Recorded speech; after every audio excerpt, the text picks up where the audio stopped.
Over the past 2 decades, Jersey City has attracted a growing arts community. And now the Jersey City Arts and Culture Trust Fund is offering local artists financial support. Just across the Hudson River, New Jersey's second largest city established the fund in 2020 after it was passed by the legislature and signed into law by Governor Murphy.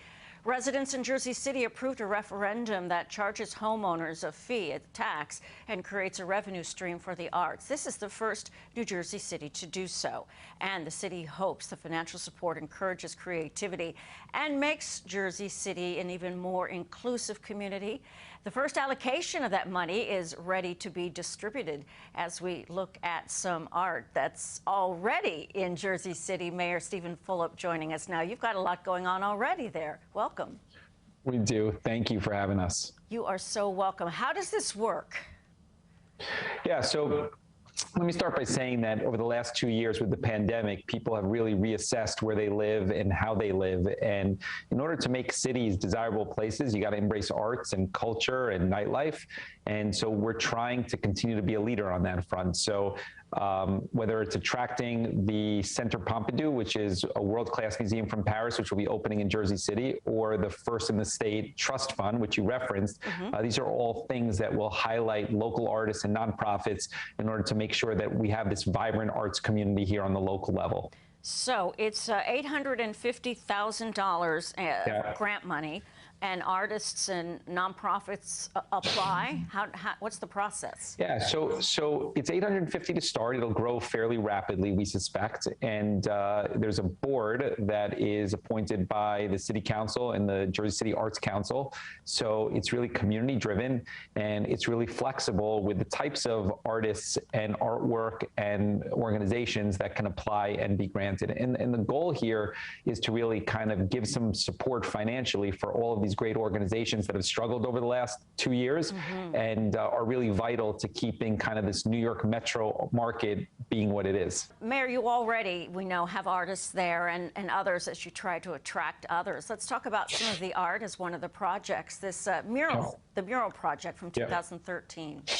Yeah, so Jersey City has one of the largest public art and mural programs in the country. We have more than 200 large-scale murals created by some of the most significant public artists and street artists in the world. And, you know, it's changed Jersey City into a gallery, so to speak, when you walk on the streets. And it kind of feeds on itself, where those artists and that artwork attracts more artists and more artwork. And again, the goal is to continue to make Jersey City a hub of art and culture, which ultimately leads to it to being a more desirable place to live. And being next to New York City, I mean, you all can feed off each other. Fair to say that rents are cheaper in Jersey City, right? Yeah, yes, thankfully, yes. Which attracts artists as well. Yeah, I think Jersey City has a lot to offer, and our proximity to New York is no small part of that. We have great housing stock. We have a diverse community, a really engaged community. And so it's the type of place that has a long history of nurturing artists that live here and often show their work across the river. And we want to have them stay here, feel embraced over here, and be supported financially here. So whether it's the mural program or the Arts Trust Fund or, you know, the new museum that's coming, it's all part of this goal of creating Jersey City into this arts hub. When this campaigning for it, that's not the right word, but putting the word out, voters had to decide $25 to $50 a year. Is that correct? And it's not a big dollar, but we had to go through a process of getting the legislature down in Trenton to change the law to allow us to do it, then put a referendum up on the local level. But, you know, what we found was that overwhelmingly it was approved by the residents, being that these dollars are driven and allocated by residents for residents. And then after we did that, we had cities larger than us from across the country reach out to learn a little bit more about how we're doing it and how they could emulate what we're doing here there. And I think part of the admiration was because it was happening, this talk during the height of the pandemic, to the point at you said you wanted to withdraw the idea for a while because of just what everyone was going through. Well, yeah, I mean, I thought it when we were starting this that there wasn't really a tolerance for an additional tax. So I said, maybe we should put a pause on it, even though that we went through all this effort to get it approved. And the public was like, no, we'd like to continue this. And at the end of the day, I think that was the right thing to do, because we want to just make sure that we are helping all of those arts organizations here that have struggled in the last 2 years. I mean, everybody struggled, but nonprofits and artists were amongst the groups that were hit particularly hard.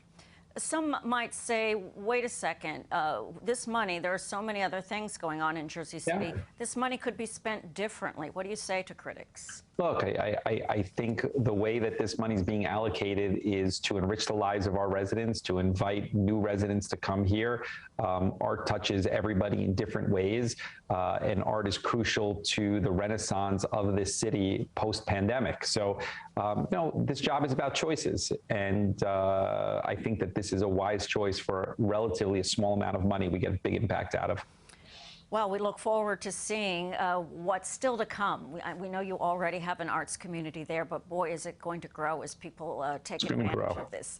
Mayor Steven, I appreciate that. You're welcome of Jersey City. Thank you so much for sharing Thank this. you. Thanks. For more information about the Jersey City Arts and Culture Trust Fund and to make an application, go to our website, cbsnewyork.com.